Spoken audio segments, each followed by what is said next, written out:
2023년 1월 11일 수요일 신년 부흥의 넷째 날입니다. 1월 한 달 동안 수요 예배와 금요 예배 그리고 토요 예배까지 베드로전서의 말씀을 통해 진정한 성경적 교회에 대해 살펴보려고 합니다. 이 자리를 빌어 하나님이 보내주신 여러 빛의 청년들과 여러 집사님들 그리고 해외에서 후원하며 기도하는 주의 지체들을 사랑하며 축복합니다. 1월에 큰 응답이 있기를 기대하며 오늘 본문의 말씀은 베드로전서 1장 22절로 25절 말씀입니다. 다 찾으신 줄 알고 제가 받들어 봉독하겠습니다. 베드로전서 1장 22절로 25절 말씀입니다.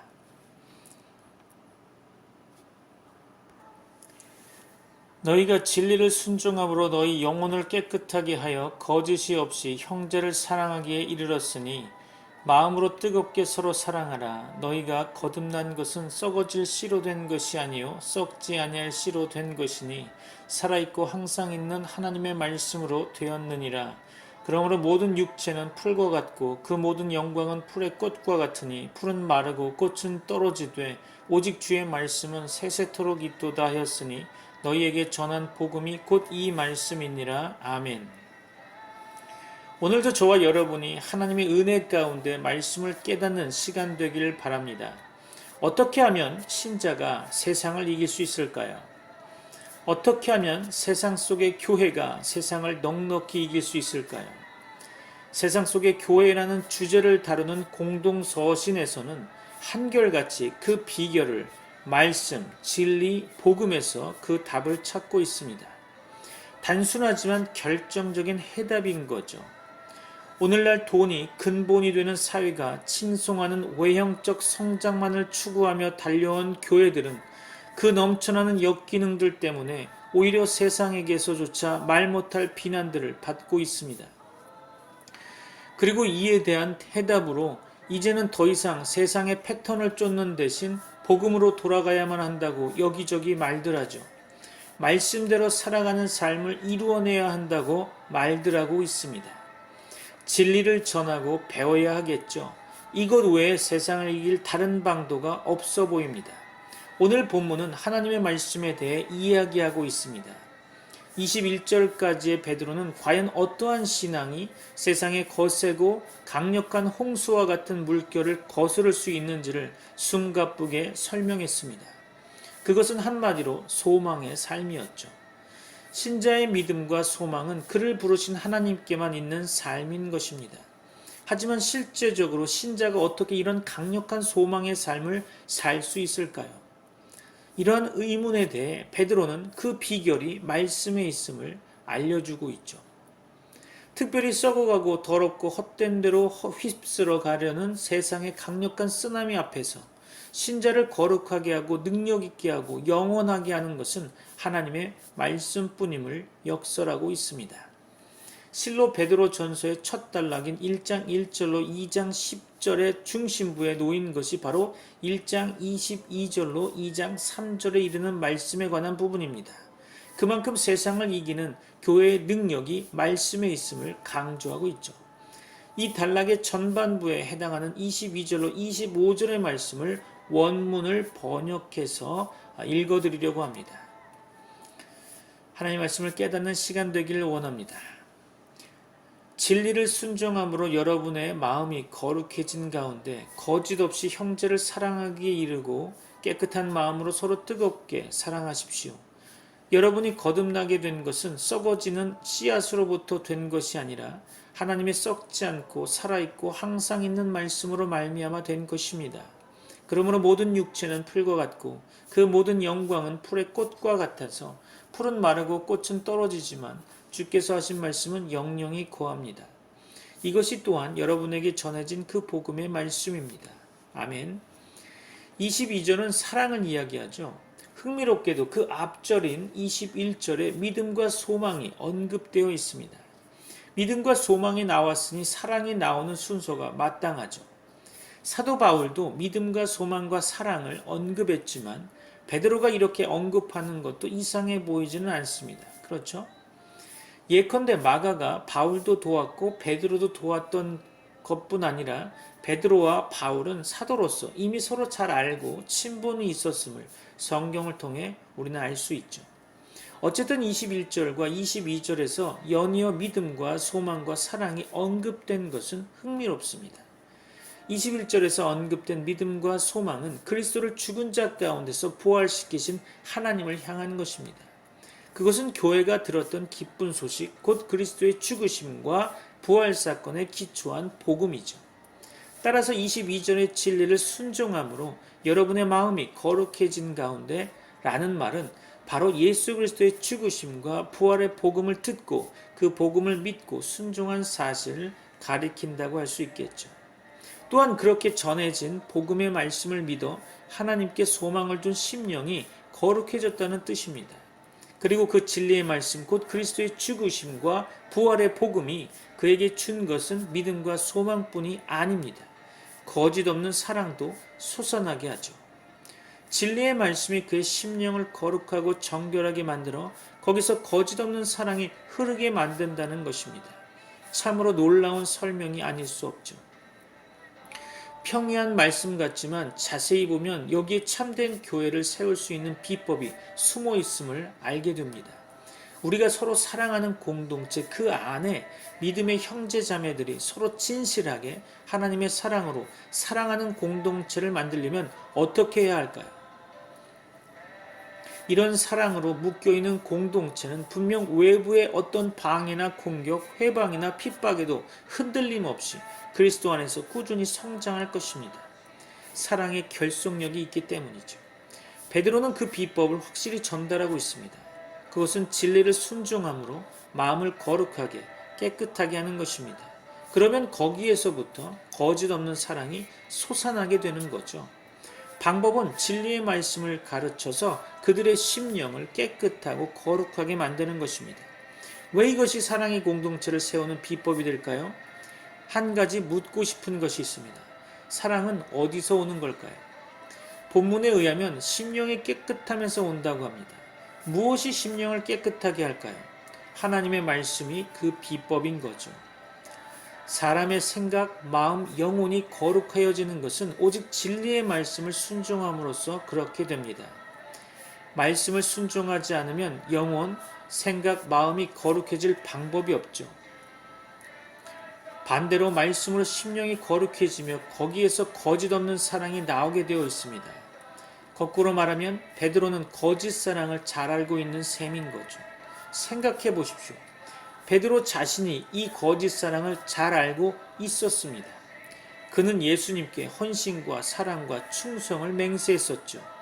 하지만 그것이 거짓 사랑이었음을 알게 된 경위가 무엇이었을까요? 예수님께서 그에게 하신 예언의 말씀은 참되고 거짓 없는 계시의 말씀이었습니다. 베드로는 그 계시의 말씀 앞에서 꼬꾸라졌죠.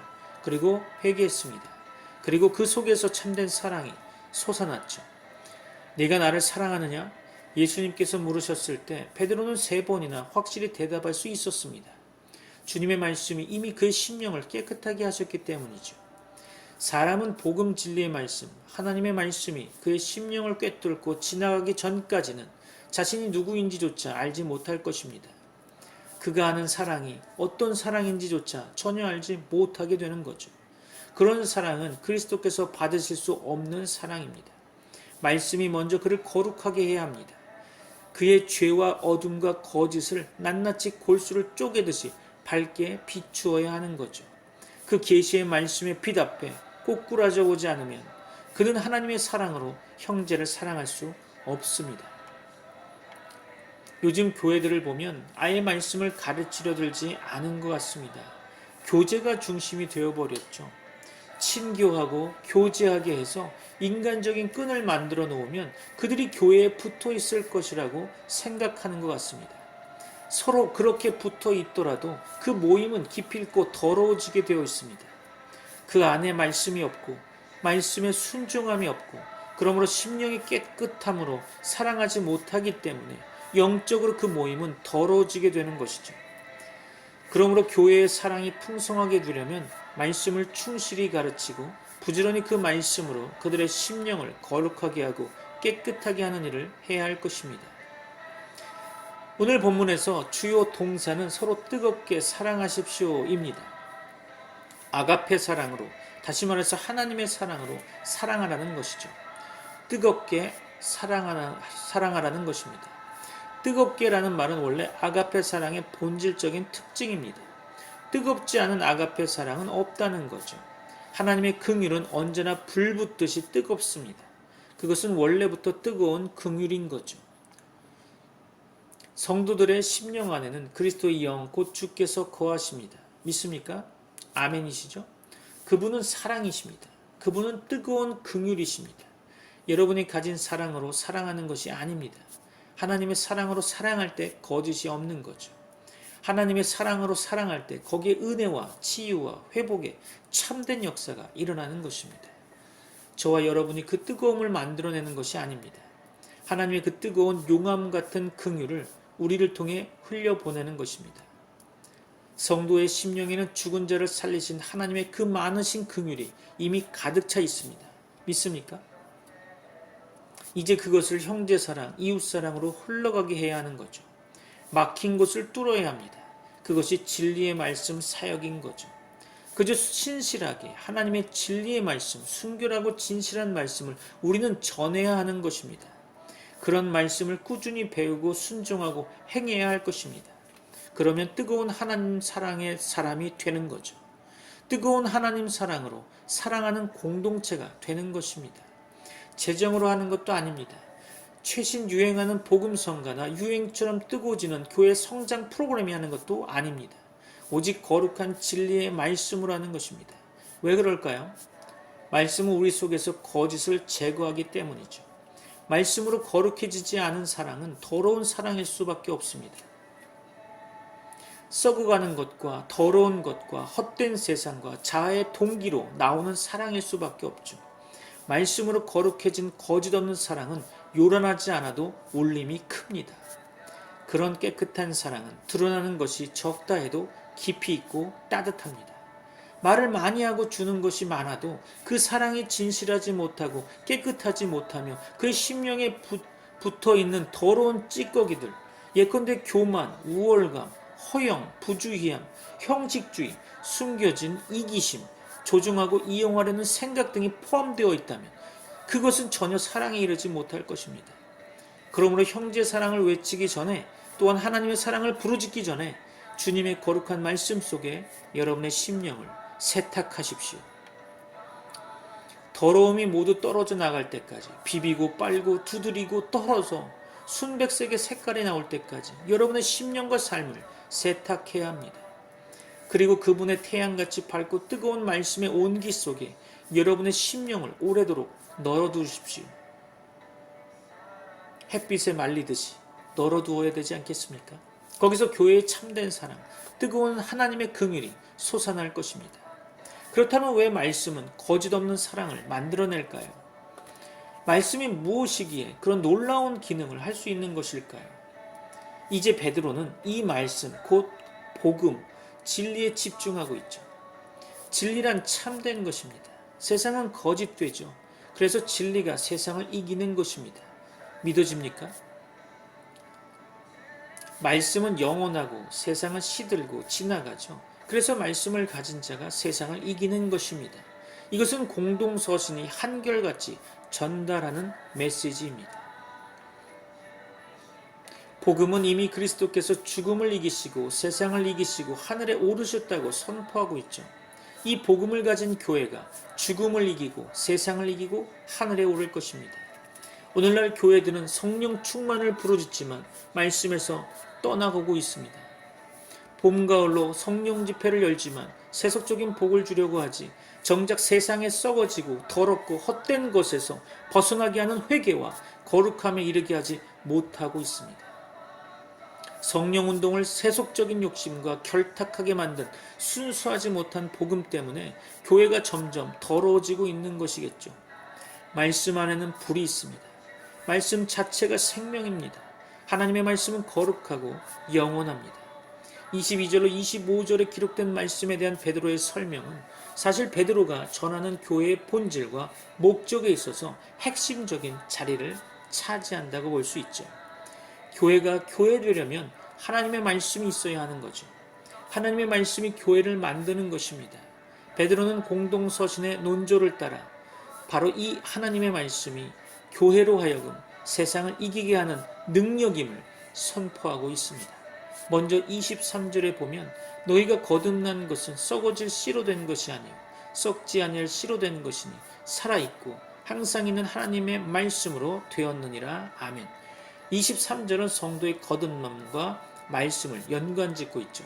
흥미로운 점은 이미 베드로가 1장 3절에서 거듭남을 언급했었죠. 한번 볼까요? 베드로전서 1장 3절입니다. 우리 주 예수 그리스도의 아버지 하나님을 찬송하리로다. 그의 많으신 긍휼대로 예수 그리스도를 죽은 자 가운데서 부활하게 하심으로 말미암아 우리를 거듭나게 하사 산 소망이 있게 하시며. 아멘. 베드로전서 1장 3절에서 그리스도의 죽으심과 부활의 복음과 더불어 문맥상 성령의 거룩하게 하신 역사가 한층 더 강조되고 있죠. 하지만 좀 전에 보았던 본문 베드로전서 1장 23절에서는 명확하게 거듭남의 역사가 말씀을 통해 된 것임을 부각하고 있죠. 사실 말씀과 성령과 말씀의 역사함은 서로 떨어질 수 없는 것입니다. 말씀을 도외시한 성령 운동은 반드시 타락하게 되어 있죠. 또한 세속화되고 맙니다. 자기 욕심을 채우고자 성령을 이용하는 것으로 전락하고 마는 거죠.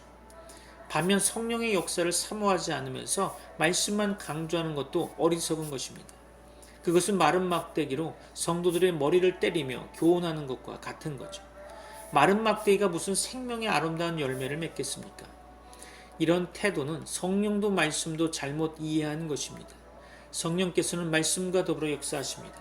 태초에 하나님께서 빛이 있으라 하시고 세상을 창조하셨을 때 그분의 신이 수면에 운행하신 것과 같죠. 말씀 속에는 생수가 솟아오르고 하나님의 사랑과 공의의 뜨거운 불길이 타오릅니다.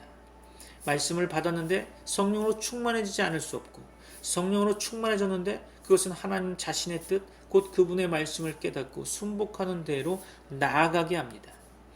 둘은 결코 떨어지지 않는 관계죠. 또한 베드로는 성령의 역사를 동반한 이 말씀을 썩지 않는 씨앗이라고 표현했습니다. 썩지 않는다는 표현은 이미 4절에서 썩지 않고 더럽지 않고 쇠하지 않는 나라를 유업으로 받는다고 할 때 나왔던 표현이죠. 더구나 저희가 확인했던 베드로전서 1장 3절은 거듭남에 대해서 언급했죠.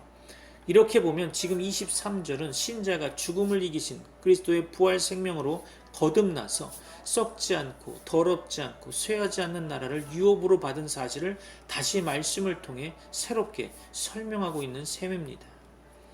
말씀은 하나님을 떠나 죄와 사망의 종로로 타는 세상의 본질과 질적으로 다르다는 거죠. 세상은 썩어지고 더럽고 헛된 데로 빠져듭니다.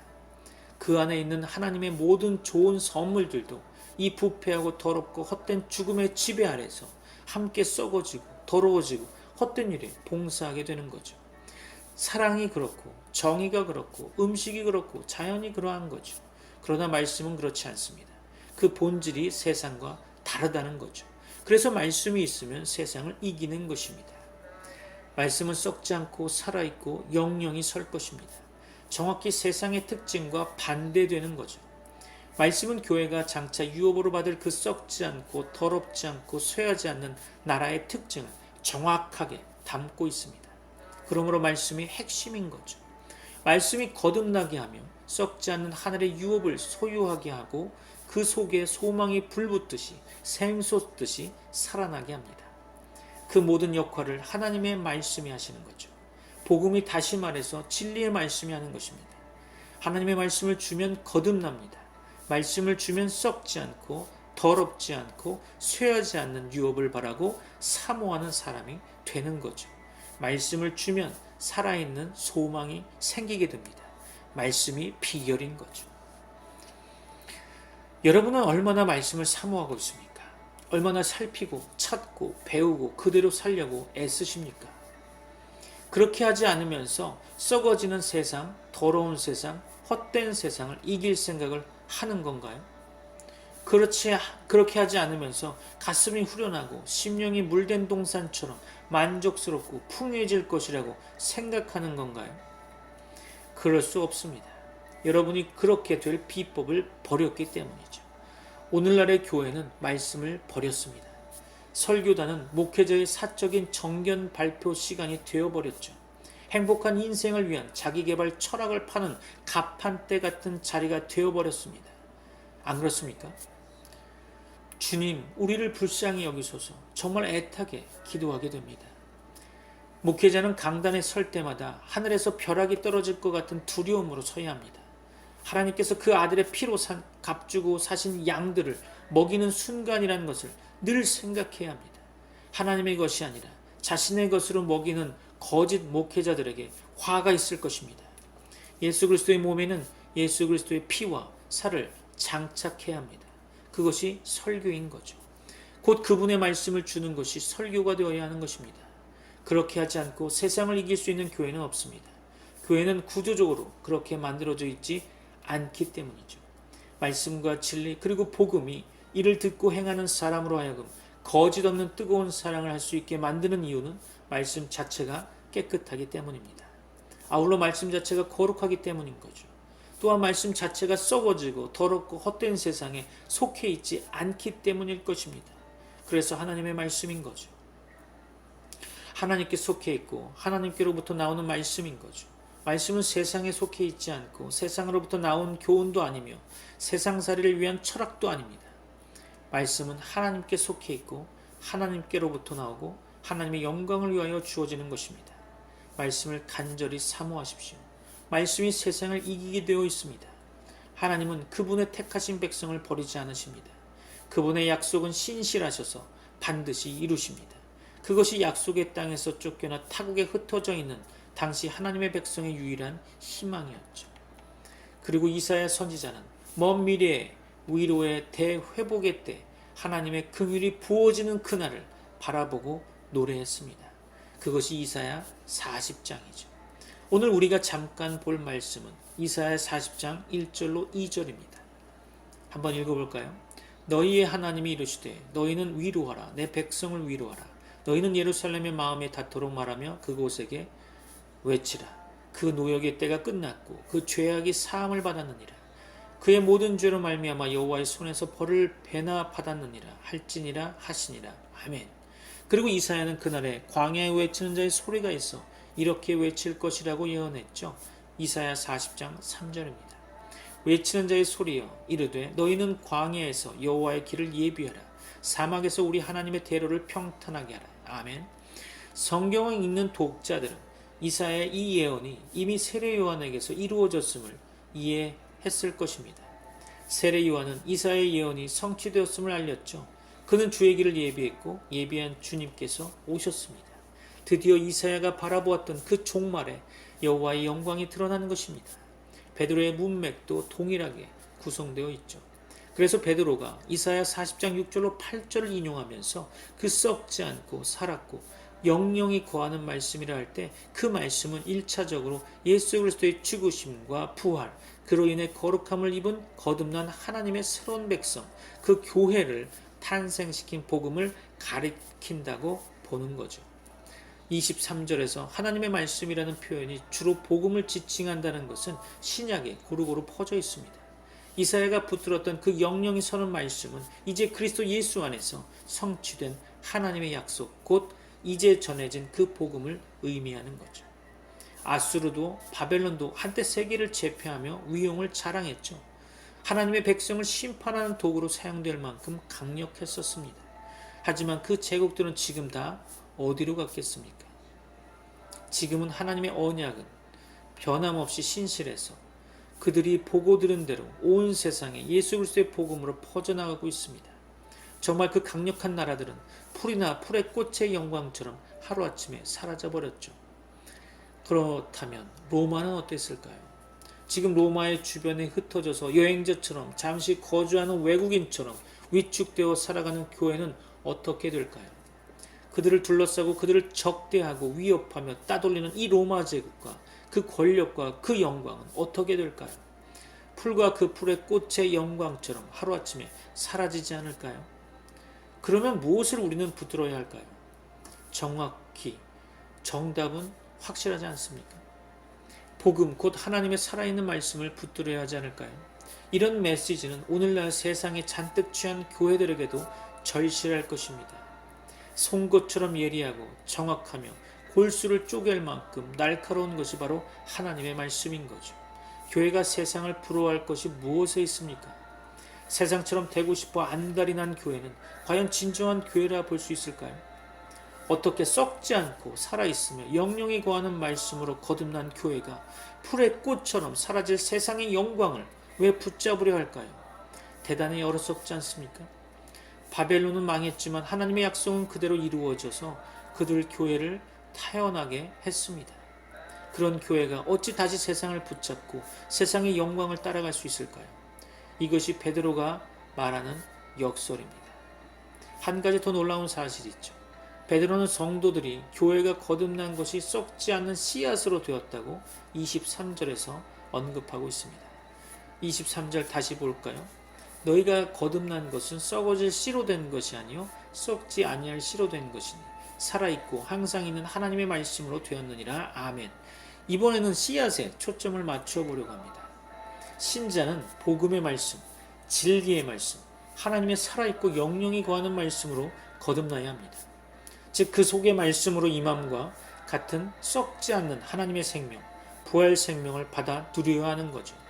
상징적으로 말하면 예수님께서 비유로 말씀하신 대로 천국 복음이 그 마음에 뿌려진 것입니다.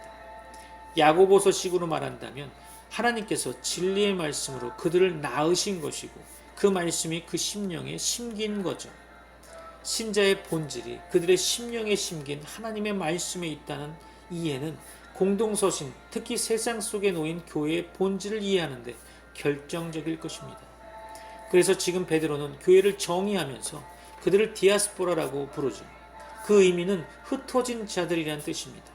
씨앗의 단어도 헬라어로 스포라라고 하는데 이는 디아스포라를 연상케 하죠. 씨앗은 땅에 흩어 뿌려집니다. 그리고 그 흩어져 떨어진 자리에서 씨앗 속에 있는 나름대로의 생명의 열매를 맺게 되는 거죠. 포도 씨앗은 포도 열매를, 올리브 씨앗은 올리브 열매를 맺을 것입니다. 그렇다면 교회는 어떠합니까? 그들의 심령은 썩지 않을 씨앗, 곧 하나님의 살아있고 영영이 거하는 말씀으로 거듭난 것입니다. 그들 속에 그리스도의 복음, 하나님의 말씀이 심겨 있습니다. 믿음으로 받았지만 하나님께서 심으신 것입니다. 그래서 그들 속에서는 살아있는 소망이 샘솟듯이 솟아나는 거죠. 좌절이 불가능할 만큼 그들은 영원한 소망에 시달립니다. 자신이 절망해도 그들의 심령에 심긴 영원한 말씀이 살아서 계속 소망하게 하기 때문이죠. 그리고 그들 속에서 거짓없는 사랑이 흘러나오기 시작합니다. 그들 속에 심겨 있고 말씀으로 듣고 있고 하늘로부터 오는 지혜를 받아 계속해서 그들의 심령이 거룩한 채로 더욱 정결해지기 시작하기 때문이죠.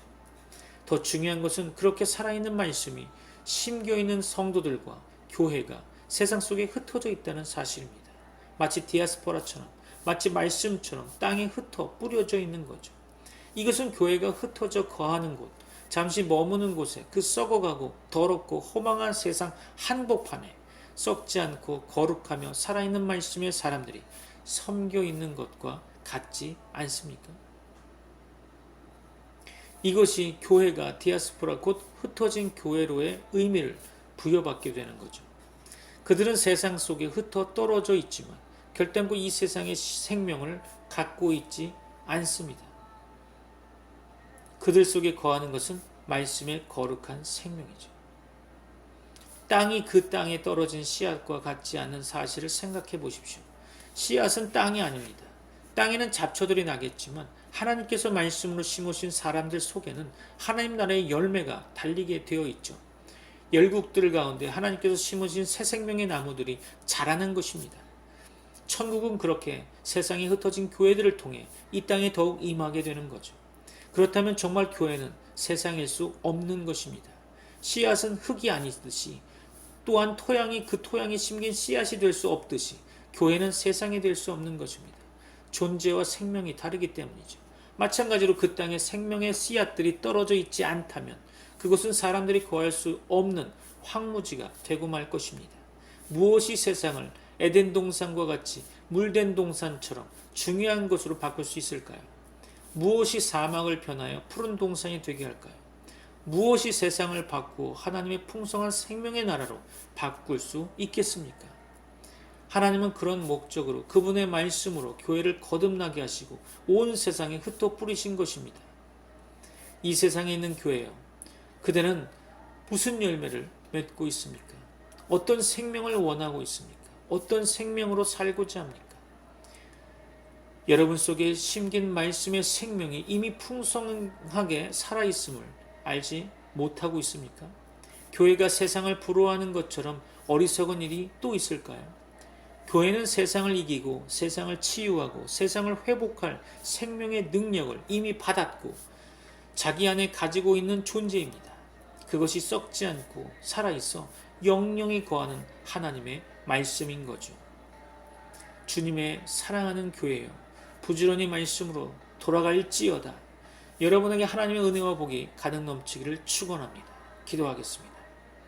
지금은 우리 주 예수 그리스도의 은혜와 하나님의 사랑과 성령님의 교통하심이 이 땅에서 부르심받은 교회로 하나님의 말씀으로 무장하여 세상을 향해 승리할 주의 백성들에게 이제부터 영원까지 함께 있을지어다. 아멘.